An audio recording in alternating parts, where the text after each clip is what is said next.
Hello, my name still remains Godson Honestly K. Peace I out. bring you greetings wherever you are now. I have this thing that has been going on in my mind. I have a lot of things, of course. A lot of things have been happening in our country in the recent times. Even before now, there are a lot of things happening. And one of the things that have been steady, one of the things that have refused to shift position is the abnormality, the errors, the malfunctionings of our institutions, the inability of our leaders to be able to take up their responsibility, to understand what it even means to lead. We discover that our leaders, most of them that are pursuing or wish to go to the place of power, they're not going, they don't have anything in mind. Actually, what they have in mind, if they do, is how to better their lives and the life of their family, how to grab their own and grab for people around. They don't have the youth, they don't have the women, they don't have the society, the nation, or the country at hand. They don't have them at hand. We are most of them, or 90% of them, are just selfish. Now, the resultant effect of this, their selfishness, has left our economy in a very bad shape. And of course, human beings kept exhibiting their negative nature. That the nature, the old man in them, it keeps on revealing the nature of, do we call it Adamic nature, or do we call it satanic nature? Every person that you meet at his or her point of duty or place of responsibility doing the wrong thing, if you ask the person why, he will refer to some other person. He says it's because of this. If you meet the driver says it's because of this. The police, if you meet the police says it's because of this. If you meet the army says it's because of this. If you meet the civil servant in the office, it says because of. Everybody refers to one thing or the other, and the abnormality, the error keeps increasing. And my question is, when are we going to get out of this mess? Isn't it time for us to sit down like this and begin to reason? All this research that is being paid for our institutions to go and research for one thing or the other, isn't it yet time for us to sit down and research and empirically research and come up with what we need to do to get out of this wood, to get out of the mess we found ourselves? I'm just asking. It keeps me wondering. I don't know whether it keeps you wondering too. What do we have for our generation? Sometimes I look at my children, I'll be like, God, help these children. If these things are happening like this in our own time, there are total breakdown of law and order, moral decadence, everything. The educational sector is not even helping matters. The sector where it's assumed that is where transformation should take place. When you get into the educational sector, you see decay of the highest order. And now we begin to wonder, how do we get these things right? Do we continue like this? The answer to me is no. We can't continue like this. There's a need to come to to the round table and begin to look at how to get it right. How do we get it right? How do we move from here? Some of these countries that we are running to, places like United States of America, Canada, and name it, England, I believe that sometime in history they were also in some sort kind of mess like we are, and they began to look for a way out. Are we actually looking for a way out? You, my fellow youth out there, do you think you are asking this question and you have to help find out the way out of the present predicament, out of the present quagmire, dilemma that we have found ourselves? Do we remain where our parents, our leaders kept us? Do we continue like this? There is this new wave that came, and of course, I am totally in agreement that that wave hasn't anything to do with a political party. The obedient wave. For the first time, it became so clear, glaringly clear, that it is possible for a politician to be in power and he comes up from that political position without having any skeleton in the cupboard. Of course, like we've always heard, go and verify. It's possible for someone to be a politician and he's not there for selfish reason, he's there for the people. So it is possible. I'm actually talking to our youths, for the old men that kept us in this mess. From history we discovered that you had a better condition. Even the colonial masters gave you a better condition of academic studies, gave you a better condition of finding a job after your education, of course, which they designed our curriculum for, to give you a job to work in to have one white collar job or the other. They made things convenient for you people. I heard you people, you ate in those days, you had free meals in schools, in your high institutions. You had scholarship.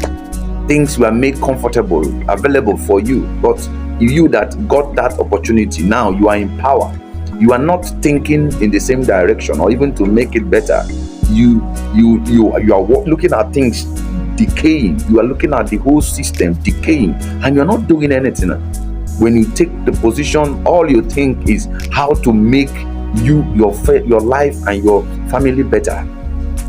And I don't want to talk about our elders. I want to talk about my fellow youths. I want to talk about those who they were pushed into this mess. Do we continue in the mess? If we continue replicating what they did, if we continue from where they stopped, what will be the fate of our born and unborn children? What will be their fate? It's time for us to get up. It's a clarion call. It is time for us to get up and do something. Let's get up and see how we're going to get things right. And the only way to do that is to start getting ourselves right. Do it right yourself. When you are driving, drive right. Obey the traffic laws. If you are a lecturer, don't stop creating room for the institution to be graduating dullards, people who don't know anything. It's because they know that if they give you an envelope, you give them pass, so they don't even bother reading, studying. If they know you will not collect the envelope, they will study. But you've taken advantage and you've decided not to do the right thing, and we keep producing misfits to the society. We keep graduating people who have certificate, but they don't have certificates.